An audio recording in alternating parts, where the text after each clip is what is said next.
अन्त्यतिर फर्कदै गर्दा हामीले जुन च्याउलाई प्राथमिकता दिई खोजिरहेका थियौं त्यो नै भेट्यौं। गानोदर्मा लुसिडम।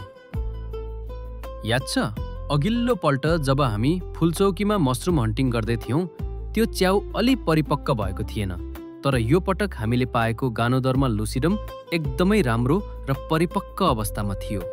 यसको आकर्षक बनोट र औषधीय गुणले हाम्रो उत्साह अझै बढाइदियो। हरेक नजिकको पाइलामा यसलाई हेर्दा हाम्रो खुसी अपार भयो। अब यसलाई अझ गहिरो रूपमा अनुसन्धान गर्ने बेला आएको छ। त्यसैले हामीले यो च्याउलाई ल्याबमा लिएर यसको बिउ निकाल्ने प्रयास गर्ने निर्णय गर्यौं।